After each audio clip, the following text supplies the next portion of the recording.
The Real Angler Podcast with community Kevin Brannon is brought to you by Daiwa. If you want innovation and quality in your fishing products, Daiwa has what you need.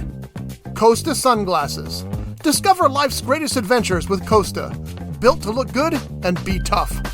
Promar and Ahi USA.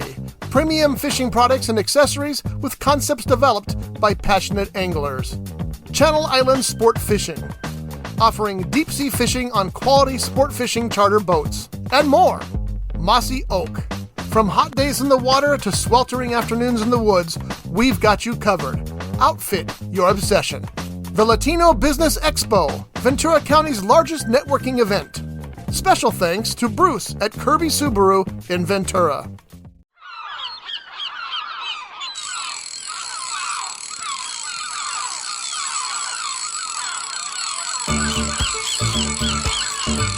It's the Real Angler Show, live here on Rough Edge FM. And now, here's your host, Kevin Brannon.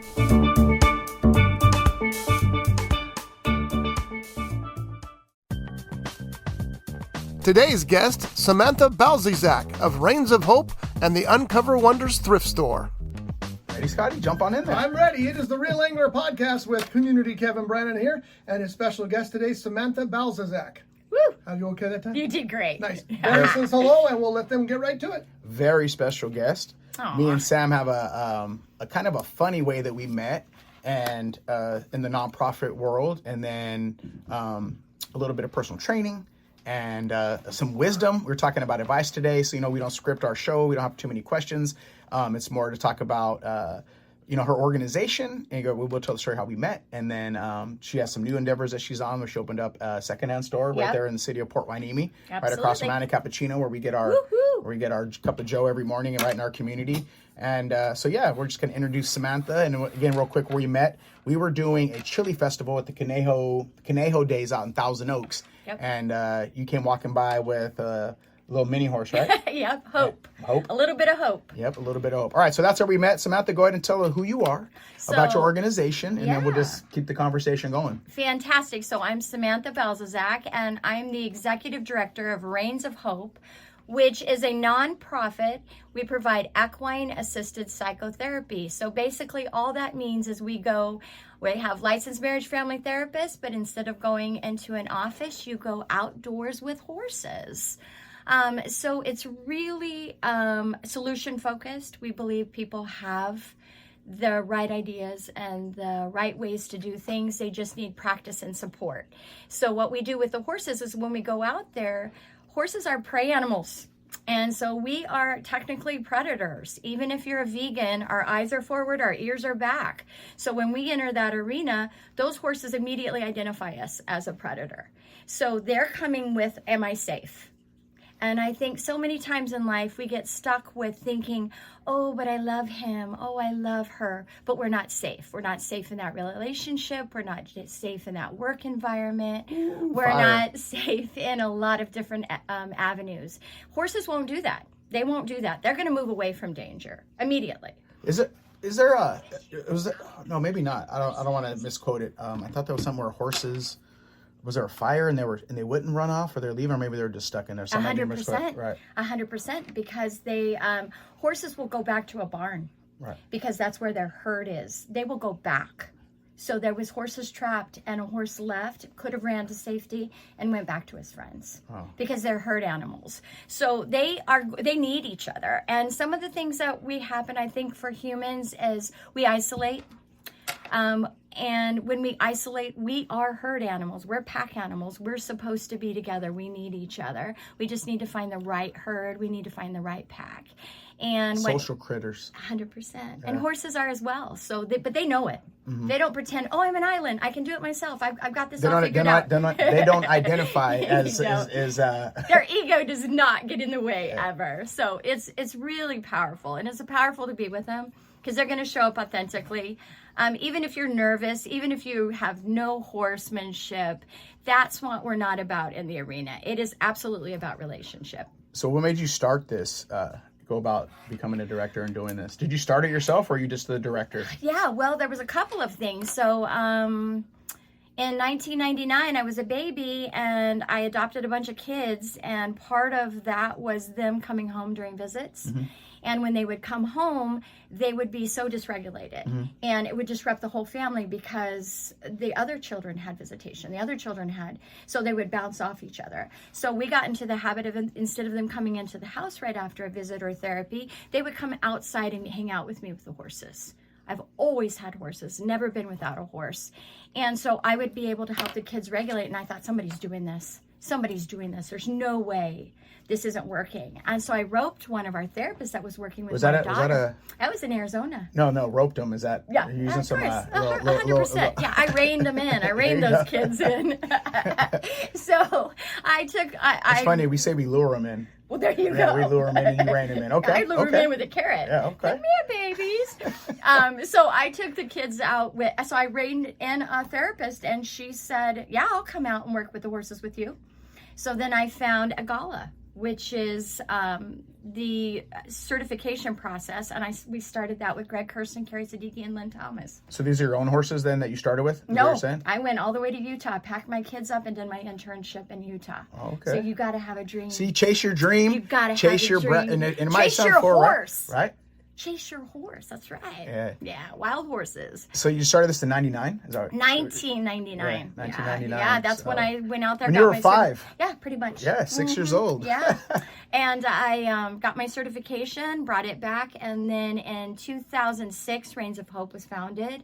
And in 2010, we started the military side of it. Cool. So the military program. Because we work with youth at risk, and we work with veterans, active duty, and first responders. Basically trauma. Yeah, trauma. All trauma, yeah. And where you don't have to go out there and talk. Yeah. Sometimes people are really tired of telling their story. Yep. You know, it's reactivating all of that. Rewiring the brain. I read this. Absolutely. I read that book. Rewiring the brain. The Body Keeps Score, and they talk a lot about wiring the brain. You know. And I don't want to do that anymore. I want them to be able to come out. If they want to share their story, great, share your story.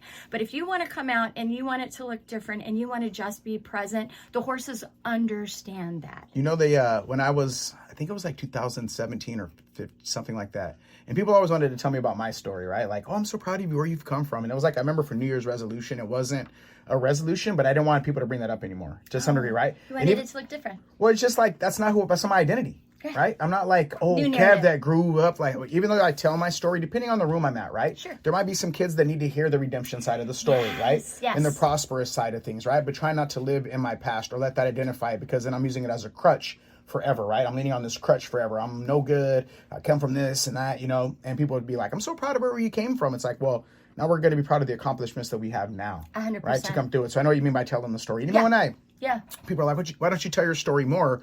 When I do a presentation or something somewhere, and it's like, I tell a bit of it, but again, I don't want that to be the guppy story for our nonprofit side, right? I want to talk about what we do. And again, we're not, all of our kids and participants are just kids. We don't need to say we're just at-risk youth or we're just doing 100%. foster kid, right? Like with us, you're just participants and kids and families, right? Right. But again, if I'm in front of in a room where I'm at with a bunch of youth that were like me going through what I went through, then again, that testimonial side of it is different than being recognized for, oh, Kev made it through type of thing, you know? Absolutely. So a lot of, and I think role models are so important. And even with horses, they have a hierarchy. So they've got to have a lead horse that steps into that role and keeps people safe, or keeps their herd safe, keeps people safe, keeps everything in safe. So the horses actually have to identify a human, which hopefully it's me and my herd, that I am the lead mare, so that they have someone to turn to, so that they have that for trust comfort, and stuff, right? 100%. So they've got to be able to trust. You got to lead. You got to follow the lead, right? You got to. I mean, the person that you put in trust in, right? So they can say, "I know I'm safe here. I know that the vision that this person has, we could follow it, right? Yep. You're setting an example." So there's things that come with it that animals instinct. It's like we have an instinct, right? We do have a human instinct that we have on the inside of us, right? We would have never survived. Well, that's what the thing is, survival. Yep. So if you've had a survival instinct versus a thriving instinct is a different. That's what I put today on my post, right? It said like we die. It was like, you know, Snoopy and Charlie Brown, and it said, you know, we die. When something about we die, let me look it up. But it was, but Snoopy said, but we live every day. We only die once, or something like that, right? He said, And so today, here's the meme. Like it says, we only live once, Snoopy, and he's like, wrong. We only die once. We live every day. So I put today, thrive, don't just survive. You got to get out of survival mode, and that's where that brain, especially like you say, if those animals, right, they know when the predator is there. So they have that instinct to know when it's survival mode and you got to run off, right? They're not testing the water. Like, I wonder if that's going to hurt me, right? Exactly. They don't test it. They run away from it, they evaluate, and then they come back. And the beautiful part about horses, too, is if a horse stayed in PTS, if a horse stayed in trauma and stayed in survival, they would run themselves to death and die. Right. Like people. 100%. Or same with like... they know the difference. If you've been, like, again, when you talk about animals versus people, right? If you've been isolated, an animal, right, a rescue dog, and it's been traumatized and it sits in the back of a cage or it's been tied up, it takes time for it to come out of there. But you have to want to come out too, right? It's not, it does take some time, but that hopefully that dog or that animal isn't stuck in that cage life forever in their brain, right? And some are. To never trust. Some are so traumatized, but it's always... What do you recommend for that? Well, if you have one. We have one. We actually have a Mustang mare that we rescued, and she had a halter that had grown into her face because when she was captured from the wild, they will halter them. But she was young, and so it grew into her face, and they couldn't catch her. So we were able to get the halter off of her, and I thought, this horse is never going to let me put another halter on her, right? Because I thought I identified the halter as pressure. When I released that pressure, put the pressure on them. Yeah. When I released that pressure with a knife, I was sitting there cutting it till it finally broke off her face, and she just dropped her head, Kevin, and went. She never equated the halter. There was just pressure, and when I released it, she was like, "Okay, I got this." Release it. That bondage. Release the bondage. Yeah, that's 100%. funny. Yeah, I was talking about that the other day too. And she hates for me to tell her story. She will turn away. She will walk away. If I try to she don't tell be her, identified like she that, does right? not. She's like, I have a new narrative, mother. Right. Do not talk about me that way. It's the cutest thing you've ever seen. Right. So they got personality too, right? And that's her personality. She wasn't. Again, that bondage didn't lock her in Define for who she was, right? It didn't define her. I think we're up here preaching today, people. We are up here preaching, right? So this is cool, man. We're already 10 minutes in. We got a lot to talk about, but this is a really good, inspiring part of our journeys, man, is how we met. And then that's when I talk about faith and stuff like that, is how you meet people like this, right? Like, again, we're at a chili festival, and I remember our chili wouldn't stay hot enough.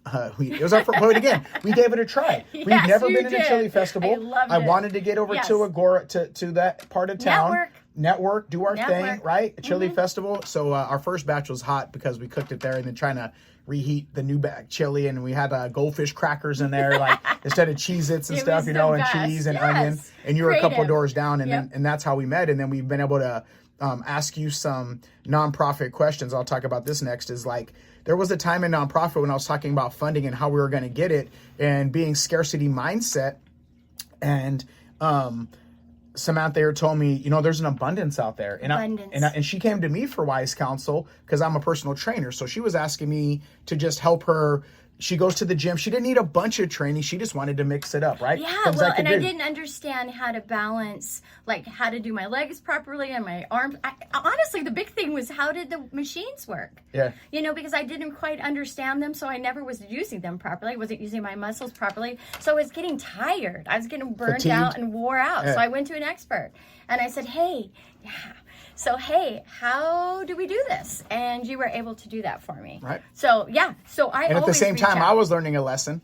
We're gonna deviate that to 2 points right now. One of them is one of the parts that we talk about with our program, and maybe this is in there too, is when you're going through trauma, is asking for help. Right. Oh, support. So if you're isolated, you can't ask for help and be isolated at the time, right? No. Right. So she came and asked for help. She said, I'm tired of this.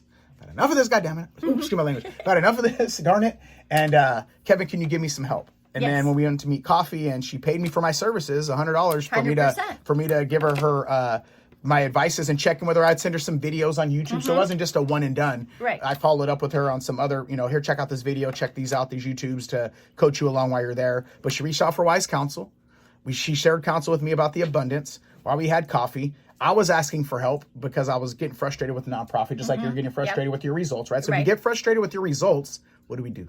We ask for support. Yeah, gosh, good. Yeah, and you know what? It's so interesting. But from the right people, though, right? That's what we were talking about earlier when you got in here. Support. Well, you know what? I think lessons are lessons, and we talk about this all the time. And I believe that even if somebody shows up in my life and maybe it doesn't feel comfortable, I can grow from it, and I can decide what I want to keep. That may not work for me. Their advice may not work for me. So I'm going to take it at the level that I'm at, and I'm going to walk away and process it. But when you said that you went and you reined in somebody, right? You So, went, yeah. you did get the right people, right? Yeah, You weren't I just trying to did. rein in No. somebody for a slot. You had a strategy. A strategy. And I always have a strategy. And I'm Always have a very, strategy. very confident in when I say, you know what? When I brought something, they'll say to me, they'll maybe give me advice, or maybe this is the direction they want to go into. I always say, if it doesn't feel comfortable in my vision, that doesn't work for me. How do we compromise? And more times than not, I'm always surprised. People will literally walk away from me, and I'm like, what the heck? Right. I'm not willing to. Because you're not compromised. I'm not willing. We can discuss it, Right. but that doesn't work for me. And how So much what- energy do you drain in I'm their not going through I'm their not vision? willing. And And stuff, I'm right? not going to be resentful, and I'm not going to just sit there and be like, oh, I guess I have to do it their way. Right. It's not about a way or right or wrong. It's about, this is where I'm at in this, and how can we make it work for both of us? And this is what I'm mentioning about the nonprofit side. When you come into nonprofit, and I was talking to somebody today about, they want me to talk to another new director, is that part, right? Is that we don't have to compromise. In nonprofit, some people think you should compromise your values Never. or compromise who you are to get funding, right? So there is ways where you're going to have to follow your gut, your vision, that instinct like the horses, Yep. and say, this is where I want to lead. And either you're going to come with us, again, or do it. Or another, so you learn that. free But when them you for first, other right, opportunities. but when you first, is that your way of saying firing them? Letting them go? Yep. I like You just that. free them for other Hey, opportunities. Scotty, how many terms do they use the term opportunity and pest control? You have an opportunity to do this. You have an opportunity. Everything is Absolutely. based on Everything opportunity. is an opportunity. But that was just a way for them to say they're not giving us much more. Exactly. So somewhere, when they say that opportunity, like, hey, do we get a raise? Well, if you go down to LA, you have an opportunity to make more money doing their route, right? It was never like in-house, but that's just a different joke at and pest look control. at where you are now. That's why I left. And look where you are. You know what? Freed yourself Quick- for other quick story. opportunity. This is why. This post came up 2 days ago, and I'm going to take a picture. I took a picture to share it. Okay. They talk about, family, brotherhood, family. My daughters came in from Sacramento. It was hot, Fillmore, 90 degrees, and we were going to go to Fright Fest at Magic Mountain. Okay. So I left with 2 orders to do. My customers called them and took care of it. Hey, it's noon. I gotta go and get ready for this thing. Do you mind if I did your service on Monday? Okay, no problem, Kev. Okay with my customer, right?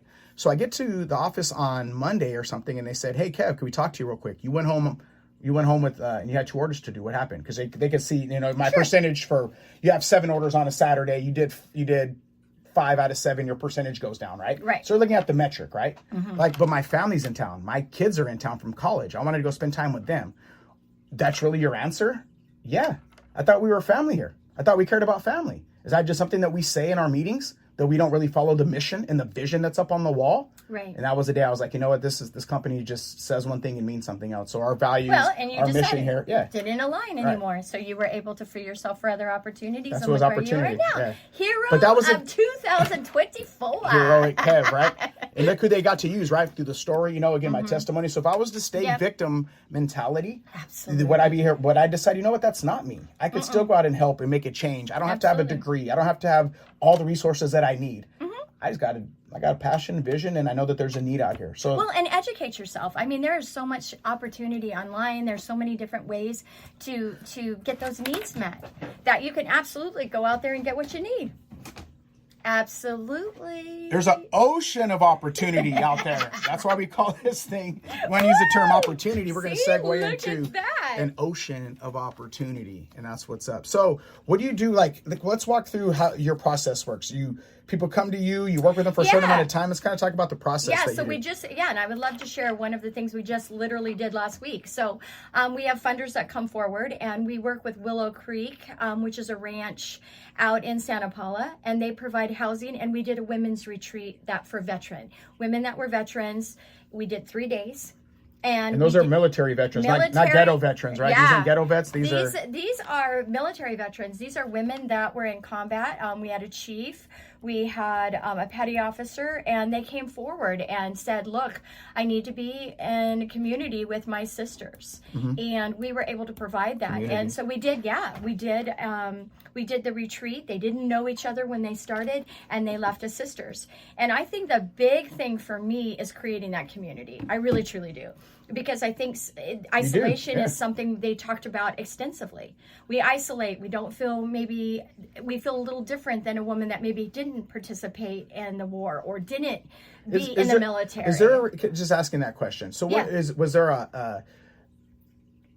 like a common theme for what they witnessed that they went through? Yes. Was it battle out there? Or is it something they came across? Is it a common theme? Or different? All kinds of different things. Because I think sometimes because me being a faith guy, right? And they talk about people that, come to Jesus and, those people out there. But I think sometimes people, when especially military, maybe you committed to act during the battle that you can't live with every night, right? Maybe a child or something was committed to you.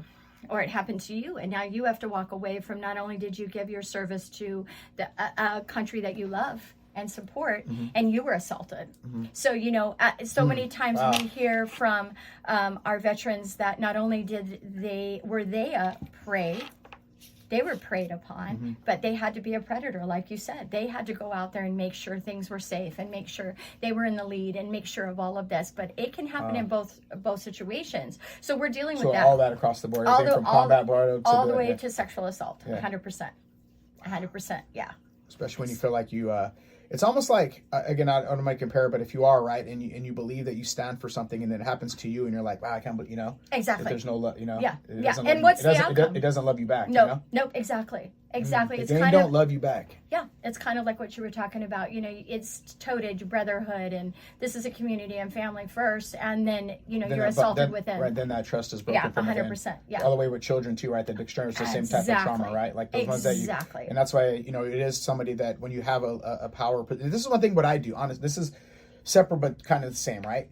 I've been through these discipleship things that I go through, a leadership continuing, like you say, to change and develop. Because as I get more power, the old Kevin might have utilized it in another way, right? Look at my ego. I get a chance to be in front of appraisal, and I could use that to tamper in areas that are detrimental to me, right? And what I could do, right? And as I grow, and I could look back at mistakes that I did make and say, again, I don't want to feel guilty for all those things, as long as I am nothing serious, outrageous, but things where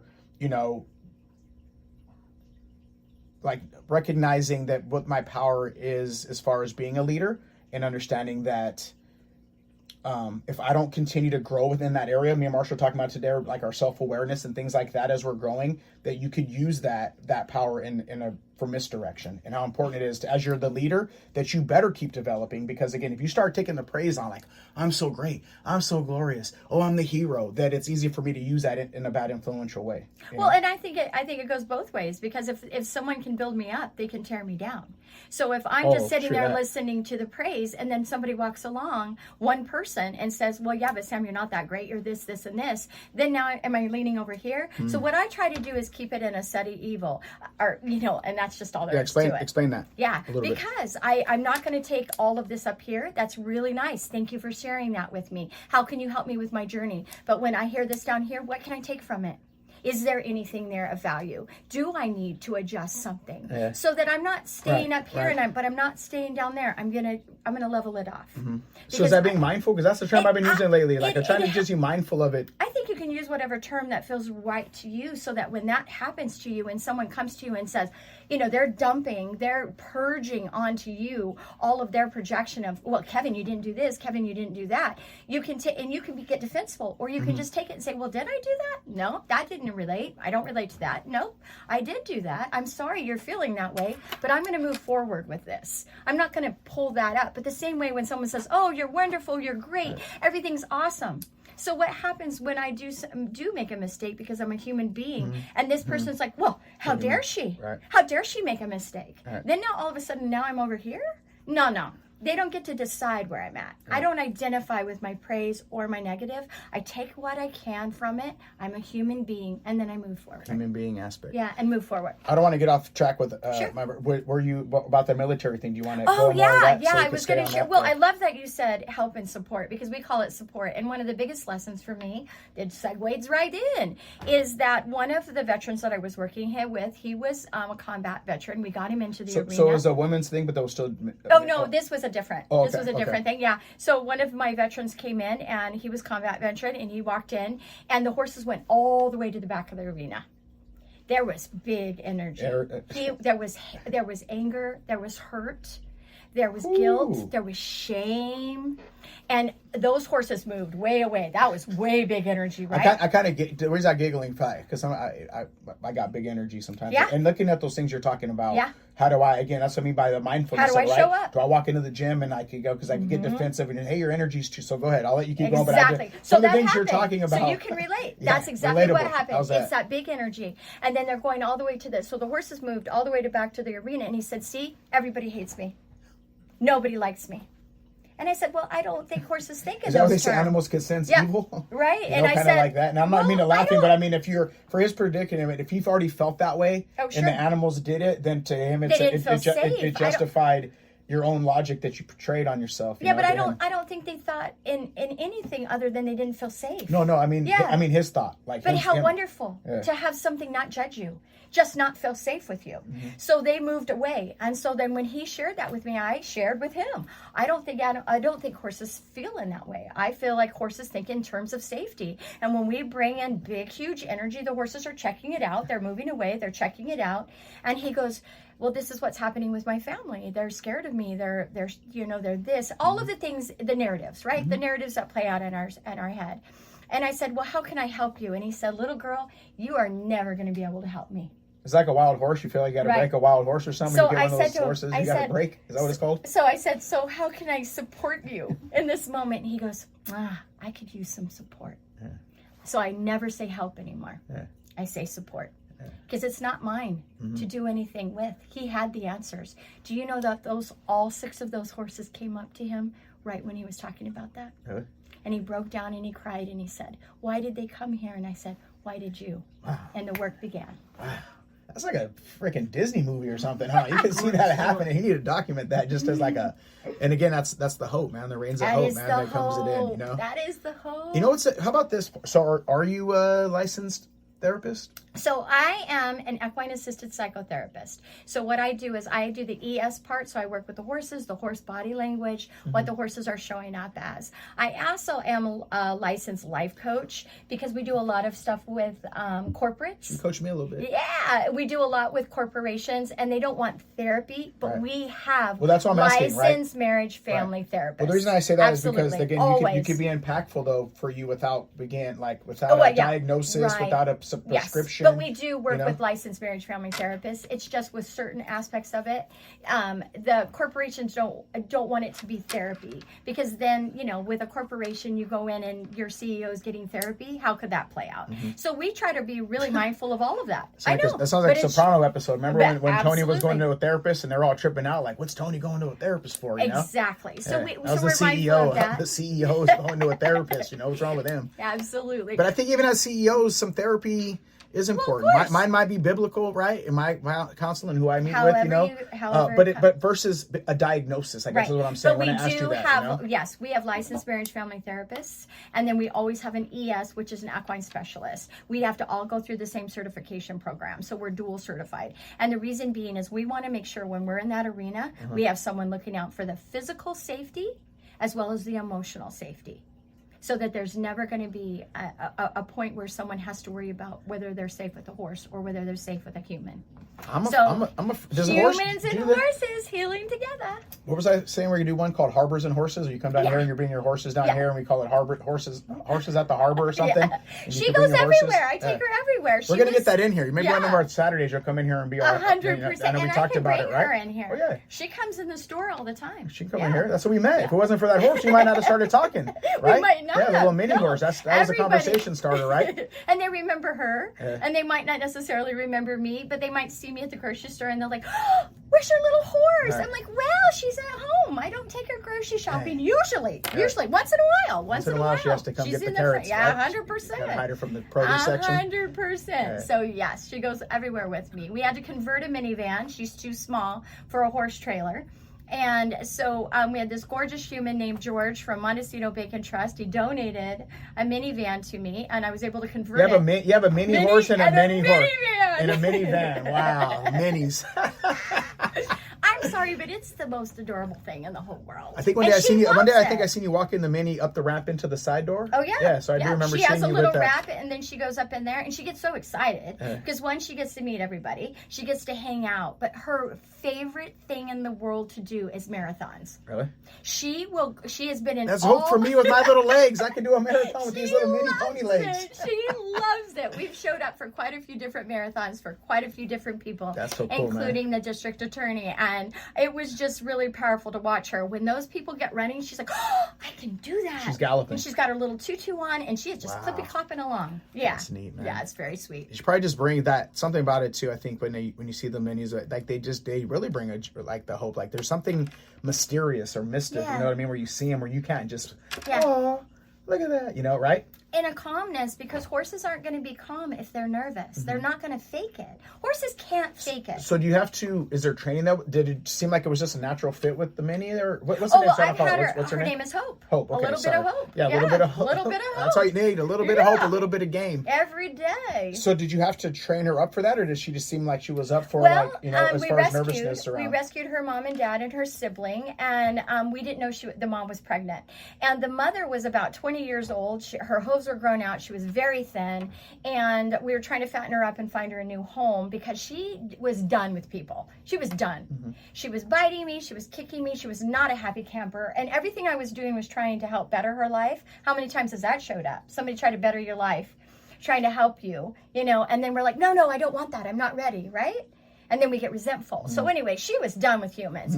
Well, I'm fattening her up, feeling all proud and egotistical because she's gaining weight. And I look over, and her tummy, a little hoof goes across, and I'm like, she's pregnant.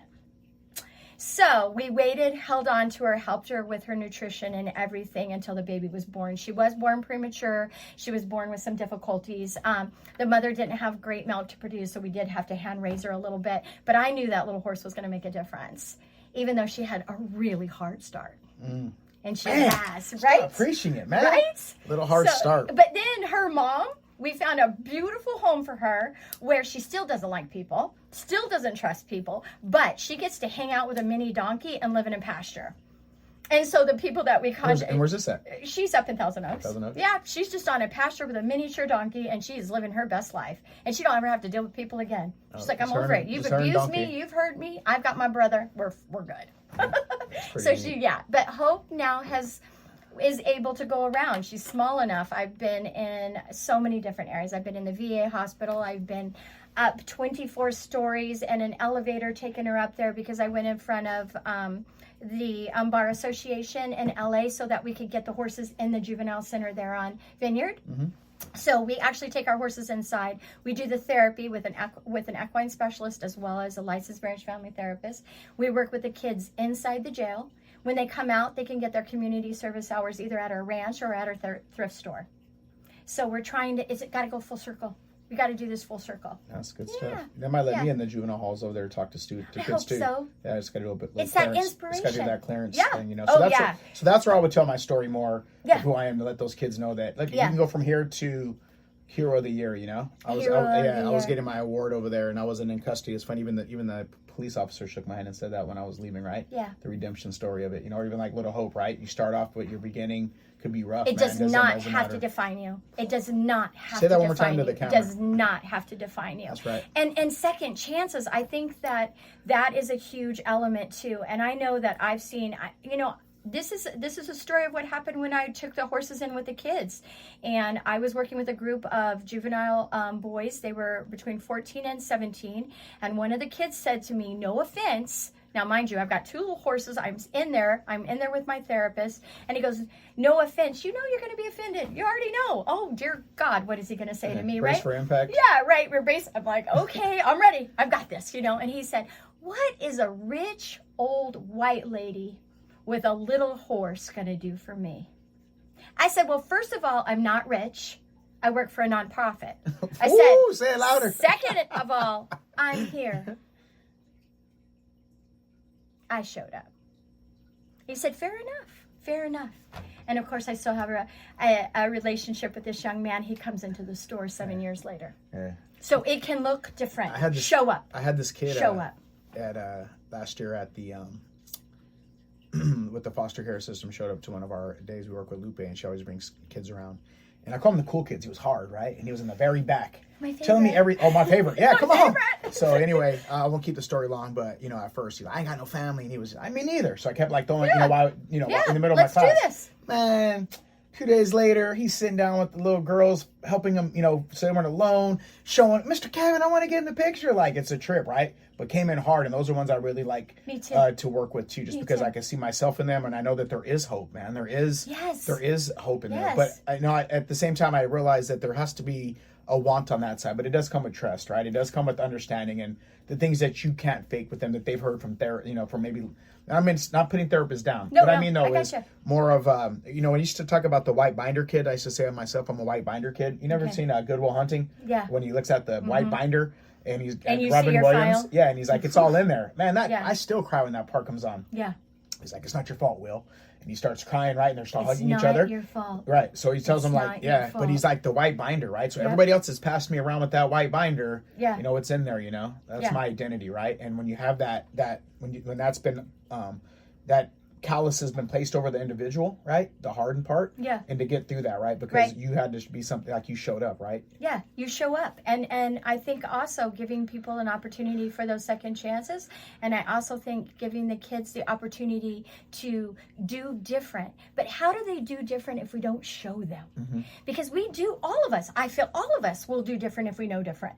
But how do you show somebody that's not been 10 blocks? I have kids in the juvenile center that's grown up in Oxnard that have never been to the beach, that would benefit from your program like crazy. Well, I'm on the other side, right? But they can't leave that I don't 10 leave Channel blocks. Islands Boulevard. But they can't. I stay in Wainimi. And But people they make tell me jokes that. about me, right? Like, oh, why don't you... Well, I live in paradise, right? You live in paradise, but these kids know that if they go past that 10 blocks, they're identified. Right. I know. And they're in I danger. get that. Me too. I'm that kid. They're in danger. 100%. There's all kinds of inferiority complex. I've been in Ventura, been stopped by the police, and they told me go back to Wainimi where you come from. You don't even belong 100%. here. Absolutely. So there is. So when I get the chance to talk to them, I try to identify what that means to them, right? Yep. Because it's not always that they've never been. It's your block.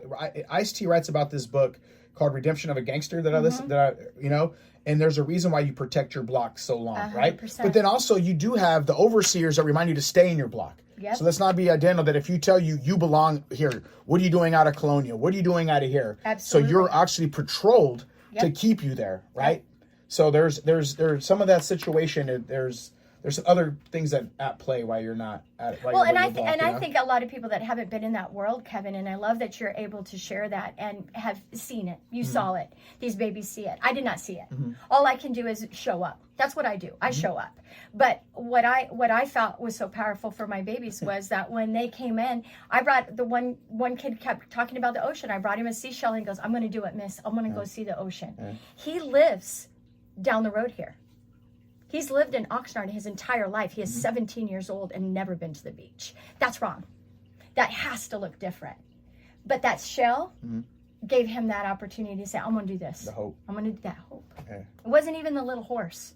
It was that I heard him. I saw him. It mattered. It mattered. So here's where I give you my, what do you call it? My variation of that story, right? Like I didn't coach baseball. And I signed up my son's team, right? I don't play sports. I don't like to get yelled at, blah, blah, blah, blah. There's reasons why I don't do organized sports, right, as a kid. So there was a coach that was there that is a coach, X's and O's kind of coach for baseball, right? But I just showed just to kind of be the inspiration. So even though I didn't have the experience of playing baseball, sure, I was still able to help coach and develop. Oh, you found an expert? Right. He was an expert, but I was just there to help. Sure. Right? And then support. And then my job though to support was to keep the kids interested. Like you could swing the bat, you could do it. That's when I learned I could motivate a rock. Yeah. Because I could make these kids, I had that power that I could bring to the table. Yes. Even though I don't tell you how to hit the ball and I don't know how to field the ball and keep your glove on the ground and all that. But I could have that kid believe that he could swing the bat. Absolutely. Just swing the stick off your shoulder. So again, maybe you don't have the experiences that I have. You showed in up. there in your arena to talk with these folks who showed up, right? And they're like, showed up. Kev, well, when the parents yelling at me on the mound, and I'll walk over to the fence and tell them, hey, can you not yell at the kid like he's in the game right now? Right. And then Kevin stood up for me when my parents are yelling at me about how they make me look out here because they signed me up for a sport that I don't even like, and now I'm out here shit. And I remember I closed my eye when I got my first hit. I closed my eyes at Ocean View, and I just swung the bat, and I got one double. All season long, I got a double because I closed my eyes, and it even hit me on my hands a little bit. And even the umpire told my coach, I didn't think he was going to swing because I would just stand in that damn batter's box scared. Yeah. I'm already like 12 years old. They're throwing heaters at me, and I'm just like, just walk me or hit me or something. But I don't. But the point of that is, you try. I didn't have the experience of a coach and a foot, but I was able to still come in like you did with those kids and say, absolutely, what's this guy going to do? And I don't pretend. I don't know what it's like to be a veteran. I do not know what it's like to be a first responder, but I'm going to show up, and I'm going to show up with those horses. You know what you know how to do? I'm going to hold space. You know what you know how to do? You know how to love, man. I think that's it. And I know how to hold space. Yeah. Ooh, I'm good at that. I'm really good at that. Hold the line. I'm holding the space. What is that in Braveheart I watched the other day? He's like, hold the line. Hold. There's Sam right there holding the line, man. Holding those reins. Yeah. So, okay, give us more of your information. Like, who do you serve? Everybody knows. Our genre is, because we are a nonprofit, we have a fundraiser coming up on October 5th, Willow Creek Ranch. You can go on our website, which is rohvc.org. One more time. rohvc.org, and that's going to be supporting all of these programs. So for veterans, active duty, first responders. What kind of fundraiser? So we're going to have a barbecue, and we're going to have horses, and we're going to have poop bingo. I know, you got to show up just for that, right? Let me check my calendar. Yeah, right? So it's going to be from 3 to 8. It's going to be at a ranch, and this is the ranch that has been hosting us for our veterans retreat. 3 to 8. We're going to have barbecue. You have tickets still? Huh? How much are the tickets? They're $75, and that is going to go for food, drink. We're going to have line dancing, a live band. We're going to have a silent auction. So we're going to have lots of different things that people have donated. One of the things that I work really hard to do in our nonprofit is be transparent. And one thing that has always caught me up going to some of the different galas and different galas and different stuff is that it costs $30,000 to put on, and they raise $60,000. So we've always just been really mindful to find people that will host us, people that will sponsor us, and people that will pay for it. Absolutely, so that 100% of it will go to our clients. That's cool, man. Yeah, horses are expensive. It costs money to feed them, but this work is powerful. And it's when you show up in that arena, you show up how you do in life. And it's for, just trauma, or, like, again, what does it work like as far as it goes? Yeah, that's as far. I mean, just it can be for anxiety. We work with a lot of youth that are on the spectrum. We have pre-verbals. We never say non-verbals. We have pre-verbal kids that come out there and they'll talk to those horses, where they've never even said mama before. So they show up. That's powerful, man. But the horses get it. They don't judge. They don't care what shoes you wear. They do not care how you show up, as long as you show up authentically. They understand being nervous. They understand being nervous. A paper bag can set a horse off, okay? Because that could be dangerous. Horses just want to be safe, and I think as humans, we have missed the boat on that. Right? Yeah. You're on the boat. You missed the boat. Don't miss the boat, leaves Kevin. At 7. Yeah, you better be and at you need 7. to be eating and 15. Cooking on there, right? And killing. Yeah, absolutely. Sorry, I'm a catcher. Killing. Yeah, I go out to catch. I got to catch. Yeah, I catch to keep and eat. Horses just think in terms of safety. Do you show up authentic, regardless of how you're feeling? And are you going to keep me safe? When I talked to, I was on foster care panels, and that's what I would tell them. Authentic. They know. They authentic, right? That's all you got to do. You want to get through to them. That was my only advice I would give them, right? It's authentic. I've been in foster home. I know they fed us. They used to cut these hot dogs in half and put them on Wonder Bread with ketchup, and that was our dinner. Yep. So I know what. They put us in our room, and I've been through it. So I know the system has changed a lot. The reunification. Or one person is much different than the other person. Absolutely. I had a good place when I was in another little placement home that was great. I was like, don't send me home. I kind of like this spot. This place nice. I've heard all the stories. 100%. But when I talk to them, right? So it's a survivor myself because I've been through the system. Even though I pressed the line, like when I got out, everything that a kid goes through, I still experienced that and growing in fear and callousing my heart. I used to sing like my eyes. There's a song called "I Got an Ice Box Where My Heart Used to Be," and I used to wear that. So when I started going to church, I gave God like my heart on a deed to kind of like help repair that, so that I could love and feel love, right? Lovely. So there was some things that I had to go through to change my wiring too, you know. Yeah. So they had me on there as a survivor, and then you have a parent that somebody that's lost their child and got them back, and then or I want to say lost, right? Because some people, they have to go. My mom had to go to treatment. My mom knew that she wasn't providing for us. Right. We weren't really 100%. taken. She said she had to forfeit us so that she could go get taken care of because of the traumas that she was doing. Safe. Right? You weren't safe with her. Well, she wasn't safe. Exactly. You were not safe The with relationship she's weren't 100%. safe, right? We had to watch some brutal stuff happen, right? Absolutely. From somebody that promised to keep her safe. So Anyway, we're on that aisle right now. Yeah, but for her to be able to step out of that comfort zone of what she knew, because we only do better when we don't know better, right? We only do better, that. you do better. That's right, 100%. And, so yeah. And I remember, like, honestly, I'll give you a little story. I haven't shared this with our listeners, man. I remember, like, when we were driving out of the county building, that she was chasing the car. Like, she made a mistake. Like, she's chasing. Well, they're still driving. And you know, you have the old station wagon. We have the seat in the back. So we're sitting in the back of the station wagon watching her running through the parking lot, like, 100%. you know, and there we go. So again, of course, you're gonna go get high after that. I mean, you can wait, you know. Yeah. You know, your shames and everything that shame. But again, as I got older, I was able to piece that together. Right, Something you don't see earlier. Yeah, because it doesn't negate that it still harmed you guys. Just because our parents make mistakes doesn't negate what happened to us as children. But I figured out again, Gramps made the mistakes, and great grandma had some mistakes. And the mistakes were, and you will make the mistakes. genealogy and was, our children will make mistakes. But we know better. We do better. Yep. If you knew better, but you do better. But you got to show. You got to show up. Somebody's got to show up to say this can look different. Yeah.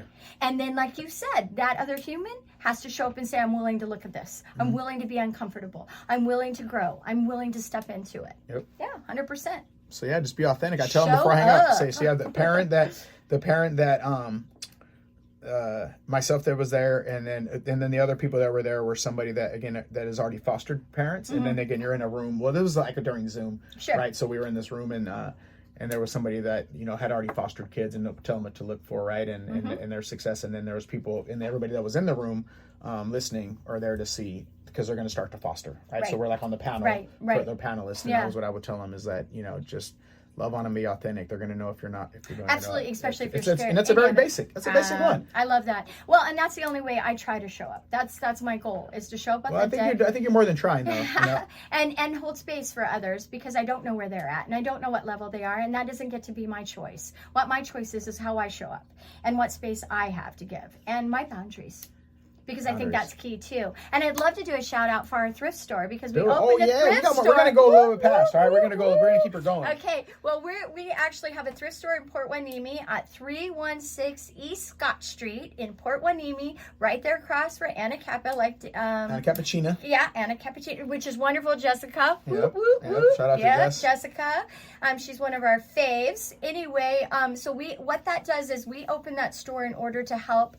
Part of the proceeds go directly to Reins of Hope, and it's to provide more services for the youth at no cost and for the veterans in active duty. Reins of Hope. So I know we had a lot of conversation. Like, we didn't write down anything, just a couple of topics as we go through. Oh yeah. So if we didn't say it enough, it's Reins of Hope. Check it out. Reins of Hope. Reins of Hope, and it's on October 5th. Is our fundraiser. From 3 to 5 at Willow Creek. Look, I remember most of it, you know. Yeah, I'm going to give you a ticket. Yeah. Oh, yay. Yeah. Thank you. But I'm a nonprofit too, so can I write you a check that you can deposit on payday? 100%. Because I want to go to your event and check it out. Well, you know? and then it's another great opportunity for you to network, because you know I'm big on that. I politics everywhere I go. I can't help but do it. We've got to network. Yeah, but we've got to. We've got to. That's how we met. Well, that's how we met, networking, right? There's so many ways out there. We just got to be able to be abundance. Not scarcity. She taught me that. No scarcity. I can't tell anybody about this grant over here, because they might apply for it too, and then oh my gosh. No, it's like, I remember that and here's combo, where my heart is with that. Then how dare I sit here and say that I'm sitting here to support these humans? Maybe that grant needed to go over here to support those humans, so they could go to the next level to come over and be over here. Right. How do I get to decide that? Right. So I'm always everybody's biggest cheerleaders, because I know I need that community, because there may be a service I can't offer, but I can say to one of my kiddos that are coming in, hey, go try this over here. Go try this over here. You know, and I mean, it just feels to me that we should all be together in this. Yeah. It should not be separate. Yeah, absolutely. But when your mind is growing up with scarcity and less and stuff, again, those are the things that you change to learn abundancy versus scarcity. Yeah, absolutely. It's a shift. So, and again, you helped me with that when we were hanging out by the fountain talking about leg lifts and squats and stuff, man, you know? And something, every time I see Sam too, I tell her that, right? You saved me from not quitting nonprofit, right? Because I was about to leave. You know, hell with this nonprofit. You can go somewhere with it, but it's again, tough. somebody to say again, give me a little bit more outlines. Probably you and what's the lady's name that runs Moretto? Oh my God, how do I botch her name? But she was the one telling me, it starts with an L. I kind of just forgot her name, but she was the one that talked to me on. I'm trying to look it up. How do I forget her name? Sorry, don't get mad at me. Anyway, that to save me from nonprofit, that I was like, just, you know, try this way and go this approach. So you and her. Well, and I think that is important too, like what we just talked about with boundaries. Because I can get burnout with nonprofit. I can have my moments where I'm like, oh my gosh, you know, on my days off, on my times off, on my volunteering, when the horse is sick. Sorry, Rocio. Rocio from when the Moretto. horse is sick and you're out there walking it because it has colic and you're walking for 8 hours when you should be doing something else, right? And that's where I drop in and say, wait a minute, there's nowhere else I need to be. Yeah. There's nowhere else I need to be. And just being present. I have a lot of people that talked about the ruminating thoughts. And so I always share with them, dig your boots in the ground, get grounded, wiggle those toes. You cannot stay in your head if you're wiggling your toes. If you're concentrating on wiggling your toes, you cannot stay up there. And sometimes that pause, just that brief moment of getting out of your head, you're like, whoa, this is not that big. Get out of your head.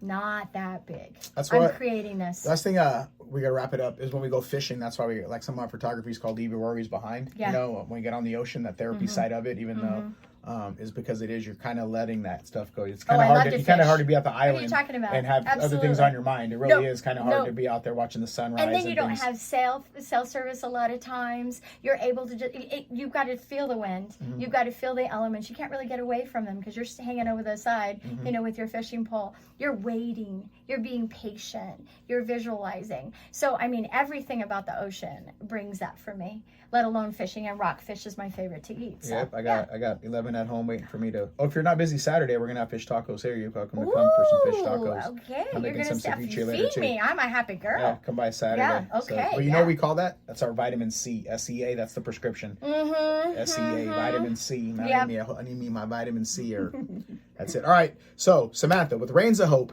check it out. ROHVC.com? .org. ROHVC, Reins of Hope, Ventura County. I'm guessing the VC is for? Yep. At .org. And again, you're a really good friend of mine. Thank you for sitting down with us and talking. Thank you for having me, this is one of the longest ones we did. So thank you for your guidance, your advice, the work that you're doing, the horses. I went horseback riding with my daughter for her birthday up there in Newberry Park. I'm afraid of horses. Yeah, and they're like, just kick it. And I'm like, no, because we got an agreement that if I don't kick, it won't kick me. So if it wants to take its time up, then and then we like stopped, and I'm like, I think it broke, and then, and I was and I'm like, as big as I am, it's 5 o'clock. This horse like, nah, I don't want. Come on, man, give me. Anyway, I was kind of joking, but I really have a little fear of them a little bit, just to getting kicked or something. I watch too many quick videos. And I love to dispel all of that, because that's why we do it. So much of it, all of ours is on the ground, and you do not have to have horsemanship. This is about relationship. We don't concentrate on that part of it. Our horses are at liberty. Wow. Just like we see, don't need sportsmen like for fishing. You don't have to be a fisherman to come out and enjoy this craft. We do it for everybody. Exactly. We do it for everybody. Right. We do it for everybody. Up. Right. I think you're that kid program. No, we're not a kid program. We're an educational hands-on program. That way it doesn't stop you immediately from giving it a try. Yeah, absolutely. Right? Terminology. High five. Just show up, all right? You show up. Just show up. All right, show out. Take us out the show. Scotty, show us out the room. No, we're going to take Barry to take us out. Sam, that was a great interview. Thank you. There's so much energy between these two. I thought there might be a fire or something, but it worked out great. That's right, man. Fire it up. All right, this is Barry. He's got to say, let's go.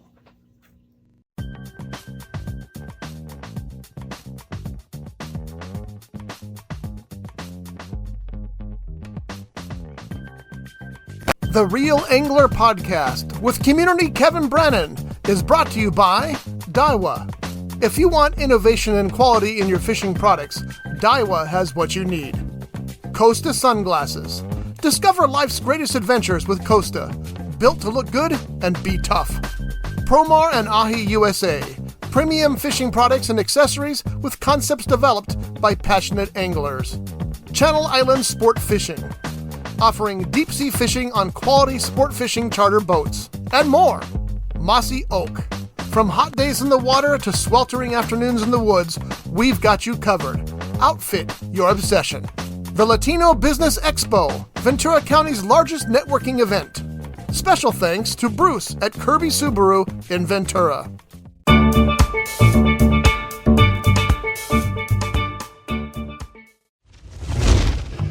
This has been a Rough Edge Studios production.